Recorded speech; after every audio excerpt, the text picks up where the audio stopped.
मैंने सोचा एक वीडियो बनाऊं जिसमें आपको दिखाऊं कि ऑर्डर ब्लॉक्स जो हैं वो किस तरह काम करते हैं। अब ये आपके पास एक प्राइस चार्ट और ये लाइव प्राइस चार्ट चल रहा है। इस वक्त टाइम हो रहा है 2 नवंबर और 11:35 हो रहा है। यहाँ पे एक ऑर्डर ब्लॉक मौजूद है, ये मैंने लाइन लगाई हुई। अब ये कैंडल ऊपर जा रही है। अब मैं आपको दिखाना चाह रहा हूँ कि ये जो कैंडल है, अब ये हम लोग किसी वीडियो में मज़ीद डिस्कस करेंगे इसको, लेकिन ये कैंडल यहाँ तक नहीं पहुँचेगी, इससे पहले ही रिजेक्ट हो जाएगी। उसका रीज़न क्या है कि यहाँ पे एक बेयरिश ऑर्डर ब्लॉक मौजूद है। ये देखें, ये प्राइस नीचे आते आते ऊपर गई क्योंकि यहाँ पे कुछ ऑर्डर्स थे, उसको सॉर्ट आउट किया और उसके बाद प्राइस दोबारा नीचे। अब ये दोबारा ऊपर जाने की कोशिश कर रही है, लेकिन ये इस पॉइंट तक नहीं पहुँचे और उससे पहले रिजेक्ट हो गई, नीचे की तरफ आ जाएगी। ये मैंने 30 मिनट्स टाइम फ्रेम खोला हुआ है। 15 मिनट्स में देखते हैं, तो 15 मिनट्स में ये आपको और नज़र आएगा। इस वक्त ये 69,460 पे ट्रेड कर रहे हैं और थोड़ी देर ज़रा इसको वीडियो को रखते हैं और देखते हैं कि क्या ऐसा होता भी है या नहीं होता। और ये पॉइंट है जो रिजेक्शन पॉइंट है, और ये प्राइस इससे नीचे नीचे ही रिजेक्शन होके एक रेड कैंडल बनाएगी और उम्मीद है ऐसा ही होगा। देखते हैं। खैर,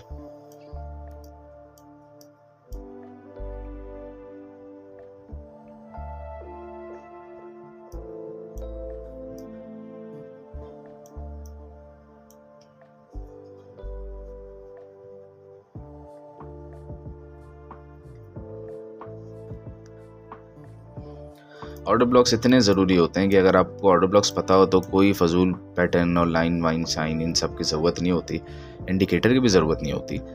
बस एक सिंपल ऑर्डर ब्लॉक स्ट्रेटजी को समझें, ऑर्डर ब्लॉक्स को आइडेंटिफाई करें, बेयरिश और बुलिश को अच्छी तरीके से समझें और ऑर्डर ब्लॉक्स पे ट्रेड करें। जहाँ जहाँ आपको नज़र आए कि अच्छा भाई ये हालत हो रहे हैं, वहाँ पे सेल कर दें, जहाँ नज़र आए वहाँ बाय कर लें। इसी के साथ RSI भी इंपॉर्टेंट होता है। हम खैर दूसरी डिस्कशन करते हैं जब तक ये काम हो रहा है। ये वीडियो इंशाल्लाह आपको मिल जाएगी और ये हो सकता है थोड़ा लेट अपलोड हो, लेकिन टाइम वगैरह मैंने आपको बता दिया इसका, कि इधर मैं लिख भी देता हूँ टाइम, ये समझ आ जाएगा कि ये 2 नवंबर और तकरीबन इस वक्त 11:35 में हमने ये स्टार्ट की थी रात के। ये भी लिख देते हैं भाई इसमें, ठीक है। तो ये चलता रहेगा। खैर, हम कुछ और डिस्कशन भी करते हैं। मीनवाइल ये मैं दिखाना चाह रहा था कि लिक्विडिटी मैप पे मैं आना चाह रहा था कि लिक्विडिटी ज़रा मैप को देखते हैं डेली पे। और मैंने अपने एक बिटकॉइन, इससे पहले जो मैंने वीडियो डाली थी वो बिटकॉइन के मार्केट अपडेट पे वीडियो डाली थी, उसमें आपको बताया था किस तरीके से ऑर्डर ब्लॉक्स मौजूद हैं। 67,190 पे एक मौजूद है, तो ये देखते हैं, ये वाला 67,188 ऑलमोस्ट। तो ये मैंने बताया था कि ये एक लास्ट है, हो सकता है ये फिल ना हो, लेकिन चांसेस हैं, ये ऑर्डर ब्लॉक मौजूद है। यहाँ तक तो इसने आना ही आना है, ठीक है। तो अगर ये फिल नहीं भी होता तो यहाँ से बाउंस होता है या हो जाता है। तो एक और इसका रीज़न ये है कि यहाँ पे प्राइस आ सकती है, वो ये कि ये इस सारे के सारे लिक्विडिटी पड़ी है और लिक्विडिटी ऑलमोस्ट जो ख़त्म हो रही है, वो अच्छी लिक्विडिटी वो यहाँ पे फिनिश हो रही है ऑलमोस्ट 67,290 या 188, वो जो पॉइंट हमारा बनता है।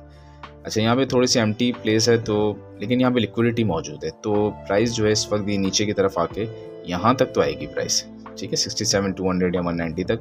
उसके बाद फिर यहाँ से आप बाई कर सकते हैं और यहाँ से प्राइस ने फिर अपवर्ड जाना है और स्ट्रेट अवे पे 72, 73, 72K के अराउंड प्राइस ने जाना है। उसके बाद फिर ये देखा जाएगा कि लिक्विडिटी किस तरफ है, तो फिर वो रिजेक्शन और आगे की तरफ जाना वो देखा जा सकता है।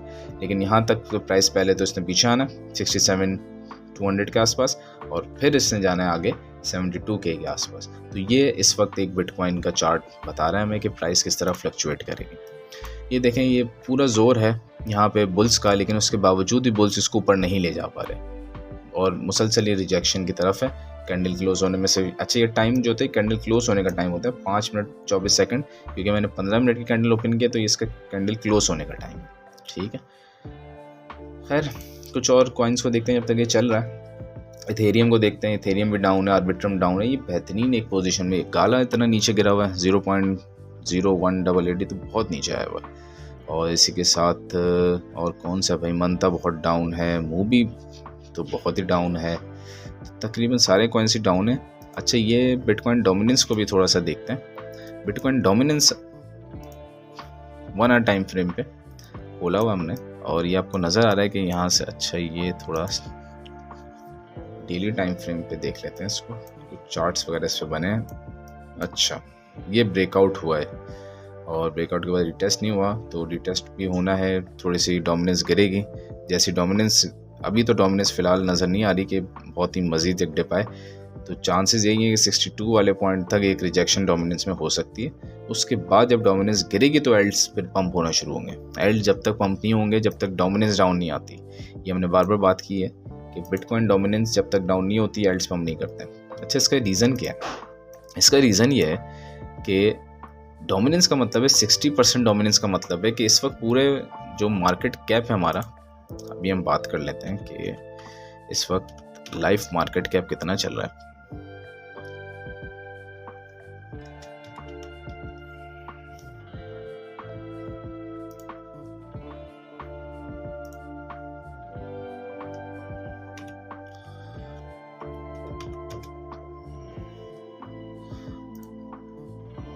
इस वक्त क्रिप्टो का जो टोटल मार्केट कैप है वो अराउंड 2.274 ट्रिलियन डॉलर्स है, पूरा मार्केट कैप। और ये आपको नज़र आएगा कि एज इट इज़ जो मार्केट कैप का स्ट्रक्चर बन रहा है, एज इट इज़ स्ट्रक्चर हमारा डेली टाइम फ्रेम पे बिटकॉइन का भी बन रहा है, क्योंकि ये भी डेली टाइम फ्रेम पे खोला हुआ मैंने।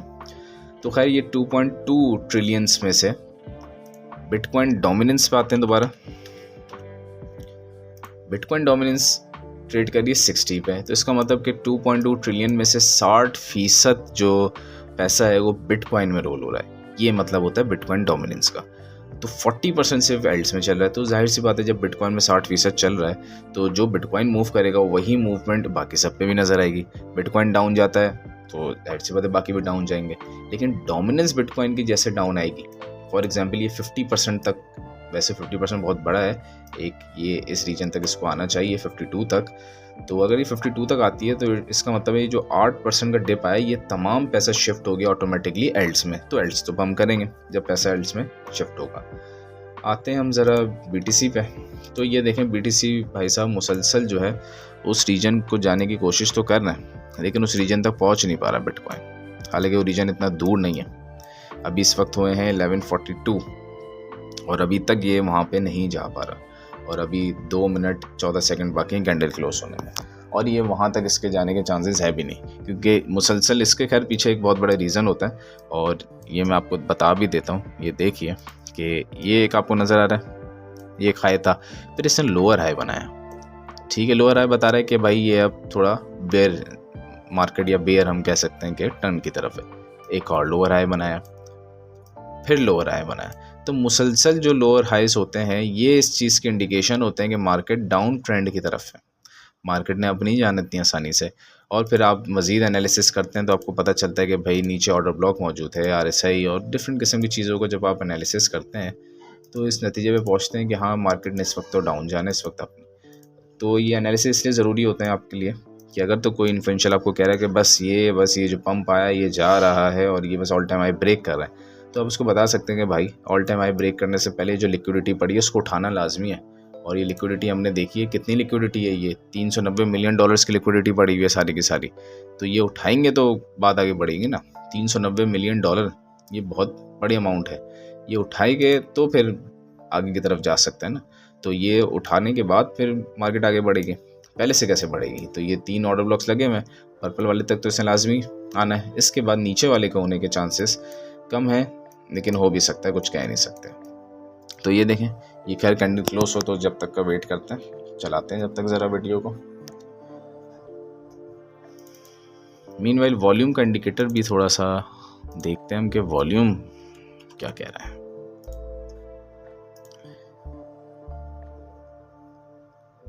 अच्छा, वॉल्यूम भी जो है ज़्यादा ख़ास वॉल्यूम, वैसे हमें सेल वॉल्यूम भी ज़्यादा नज़र आ रहा है, बाय वॉल्यूम बीच में एक आध नज़र आया है।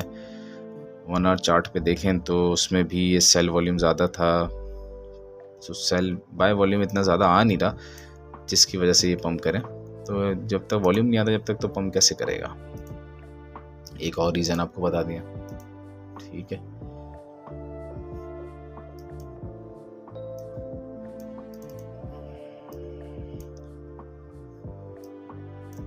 ये देख, कैंडल बंद हो गई और कैंडल ने अभी तक वहाँ पीक नहीं किया और अगली कैंडल स्टार्ट हो गई है।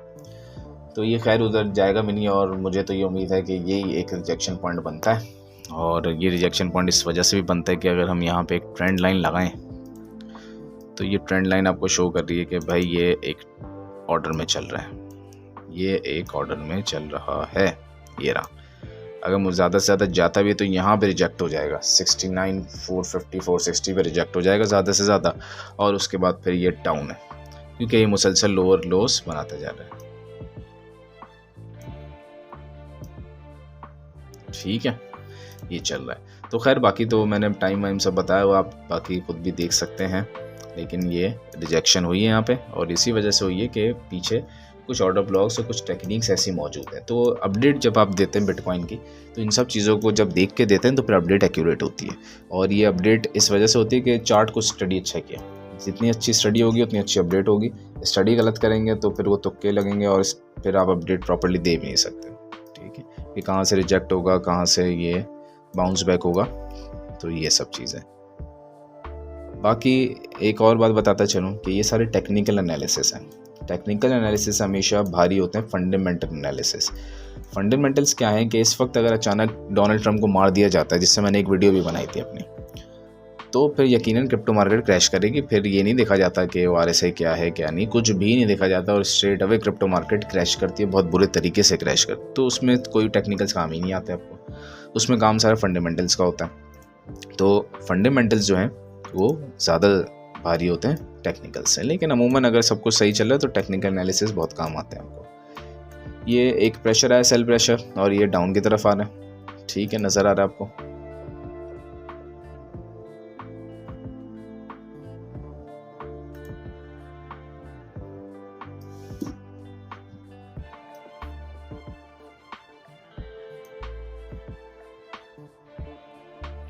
मंथली पे हाँ अगर देखना चाहिए वैसे हमें, ये मंथली RSI क्या चल रहा है। मंथली RSI जो है अराउंड 65 पे चल रहा है। और मंथली कैंडल तो खैर अभी ओपन हुई है।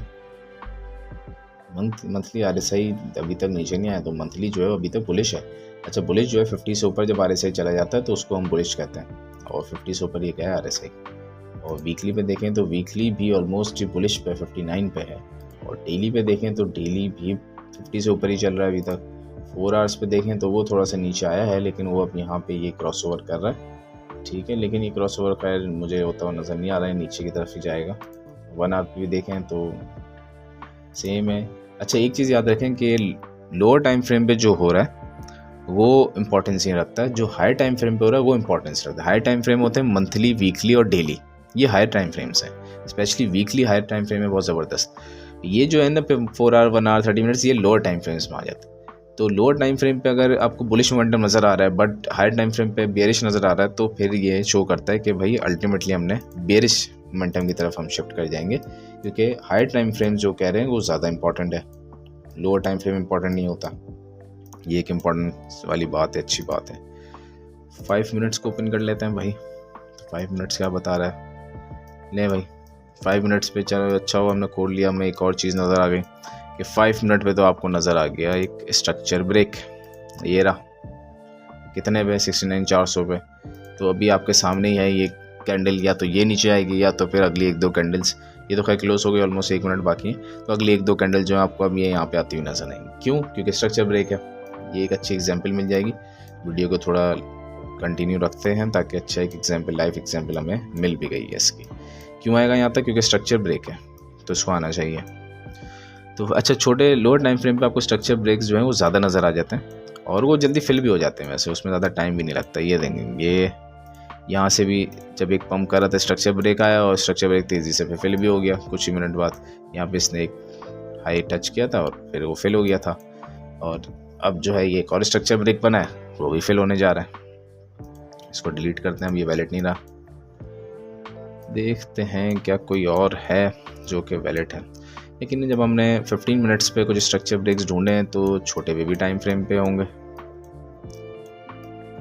हाँ, तो उससे नीचे ही हैं बस, वो तो हमने मार्क किए हैं पहले। ठीक, ये बस एक कैंडल बंद हो गई, अगली कैंडल, और अगली कैंडल जो है आपको नज़र आएगी मज़ीद नीचे जाती हुई, यानी कि राइट। ये नई कैंडल ओपन हो गई।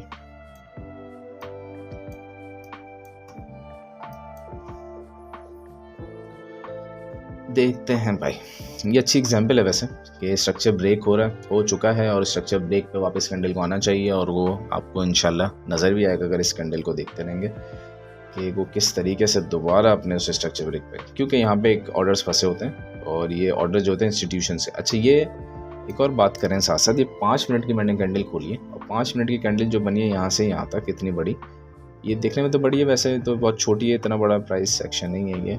406 से मेजॉरिटी 473 पे, ज़्यादा बड़ा एक्शन नहीं है, लेकिन ये भी कैंडल मैं कहता हूँ कि ये रिटेलर्स नहीं बना सकते, इतना पैसा रिटेलर्स नहीं डाल सकते कि ये बड़ी कैंडल हम बनाएं, और ये पैसा इंस्टीट्यूशंस का होता है जिससे इतनी बड़ी कैंडल बनती है, रिटेलर्स का ये काम नहीं हो सकता।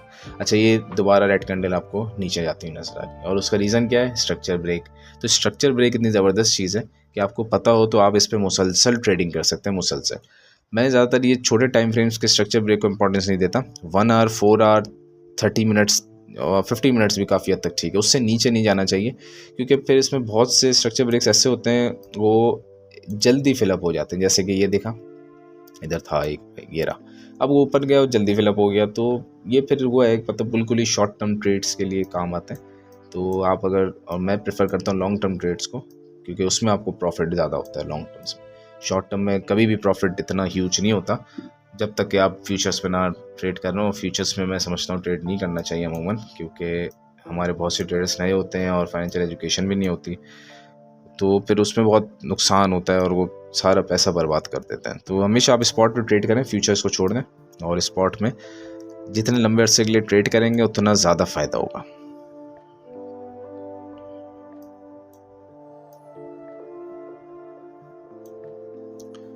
ये देखें भाई, यहाँ पे भी एक 5 मिनट में ये स्ट्रक्चर ब्रेक मौजूद है, और ये स्ट्रक्चर अभी तक फिल नहीं हुआ। अच्छा, 5 मिनट का मैंने चार्ट खोला नहीं था, अब आपके सामने ये वीडियो के क्या कहते हैं तवस्सुल से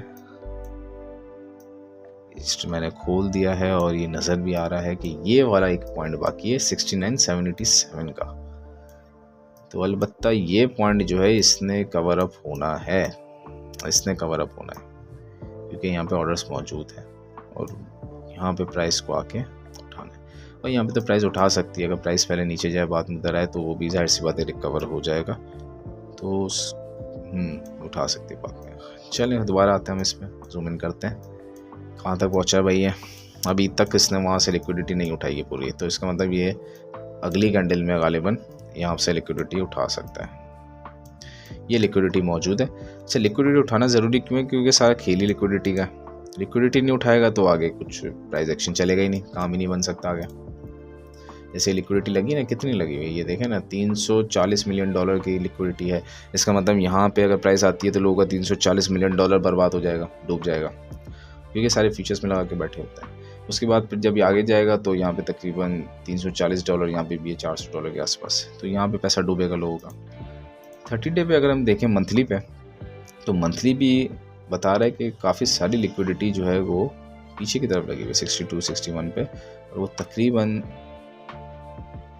अगर प्राइस एक्शन 61 पे आता है तो 3.5 बिलियन डॉलर, प्राइस एक्शन अगर आगे आता है तो 1.4 बिलियन डॉलर।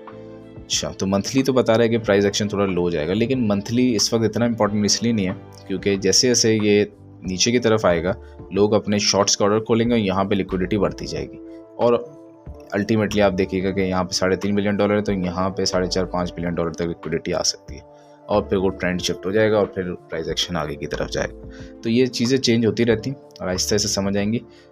अच्छा, ये इस दोनों में फ़र्क क्या है? वैसे ये जो है ये बाइनेंस या आप अगर बायबिट या OKX या जिस पे भी कर रहे हैं उसका अलग से देख सकते हैं, और ये बिटकॉइन का ओवरऑल है, ये ओवरऑल चार्ट है। ओवरऑल चार्ट डेली का ये वही सेम चीज़ बता रहा है जो हमने बात की थी कि 200 तक आ सकता है, और ओवरऑल बिटकॉइन की लिक्विडिटी अगर ये 67,200 तक आता है तो 1.3 बिलियन डॉलर्स, और फिर आगे जाता है तो 1.3 बिलियन डॉलर्स। ठीक है, मंथली में भी देखें तो ऑलमोस्ट इस सेम कंडीशन नज़र आती है जो ऊपर में नज़र आई थी। ठीक है, अगर आपने किसी और कॉइन का देखना है, मिसाल के तौर पे अच्छा वो खोल ही लिया हमने तो देख लेते हैं, किसी भी कॉइन का खोल सकते हैं, सर्च कर सकते हैं अलग से, जैसे गाला का कर लेते हैं। गाला पे हमने थोड़ी सी वीडियोस भी बनाई हैं, देखा भी है। तो गाला का अगर हम हायर टाइम फ्रेम देख रहे हैं यानी कि 30 डेज टाइम फ्रेम, तो वो बता रहा है कि लिक्विडिटी भाई पीछे तो मौजूद ही नहीं है इतनी ख़ास, सारी तो आगे मौजूद है, तो उसको आगे जाना चाहिए। डेली पे देख लेते हैं शॉर्टर टाइम फ्रेम पे, तो वो भी यही बता रहा है कि भाई पीछे तो लिक्विडिटी नहीं है, थोड़ा सा पीछे आएगा, सारी उठा लेगा, फिर आगे जाने का ऑप्शन है, पीछे जाने का ऑप्शन ही नहीं है गाला के पास। ये मीनवाइल नई कैंडल खुल गई है और प्रेशर इस पे पड़ रहा है, सेल तक बाय प्रेशर आ रहा है, लेकिन सेलर्स जो हैं वो इसमें भी थोड़े कारामद होंगे, देखते हैं, क्योंकि नीचे ऑर्डर्स पड़े हैं सारे।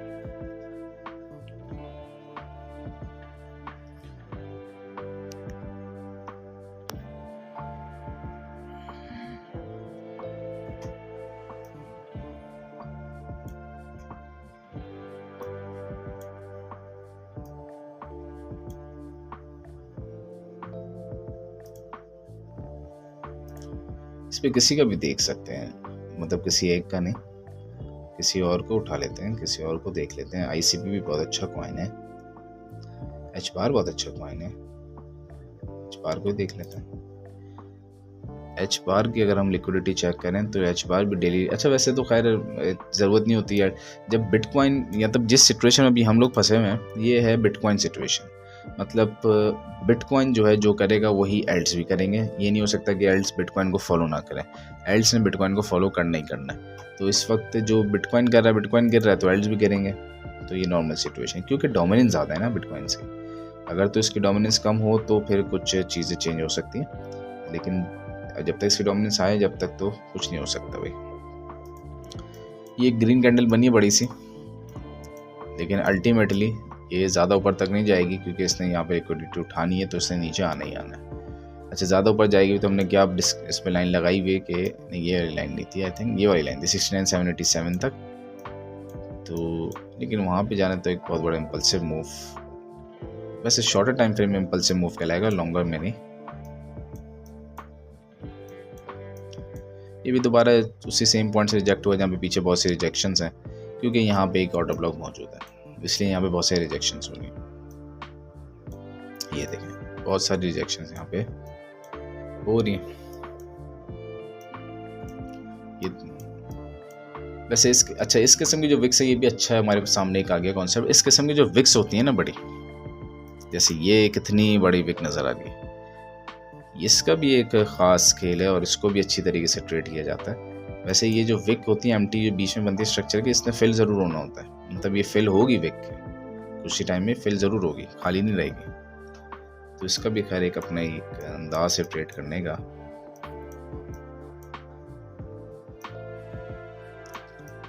ये आया सेल प्रेशर, देखें थोड़ा सा ऊपर गया और ये बहुत ही बुरे तरीके से सेल प्रेशर आया, और अब ये प्राइस वापस डाउन की तरफ आ रही है।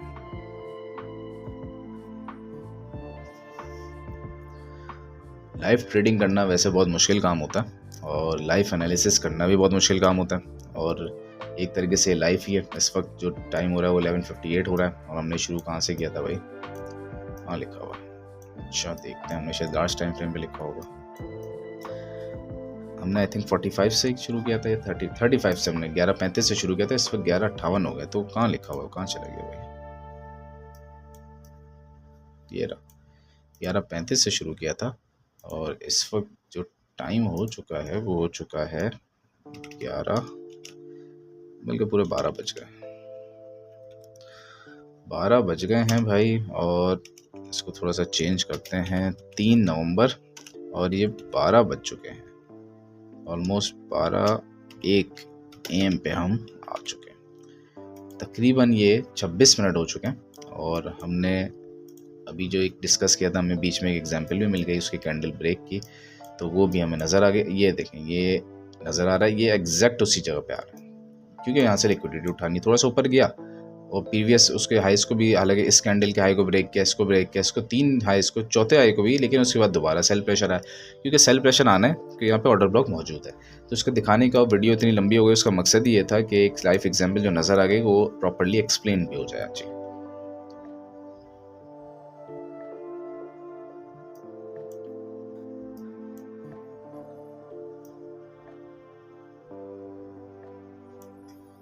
जैसे ये एक था अभी जिस पे हमने बात कर रहे थे, ये जो था, तो यहाँ से प्राइस नीचे गई और वापस ऊपर आई, हालांकि यहाँ से आगे रिजेक्शन हुई, तेज़ आया, लेकिन एक सेल प्रेशर आया, लेकिन वो काफ़ी नीचे नहीं गई, क्योंकि उसने वो लिक्विडिटी उठानी थी, तो उसने ऊपर आके फिर दोबारा लिक्विडिटी उठाई और अब दोबारा नीचे जा रहा है, तो ये लिक्विडिटी है।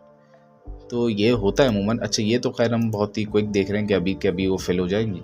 ये हो सकता है कि अभी फिल ना हो, वैसे तो बहुत क्लोज आ गया फिल होने के, लेकिन ये पूरे चांसेस अभी फिल ना हो, ऊपर चले जाओ फिर आके फिल हो, लेकिन ये फिल होनी है।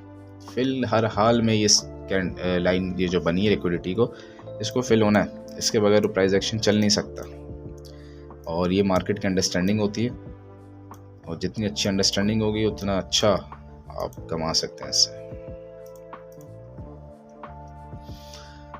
देखते हैं इसको थोड़ी देर।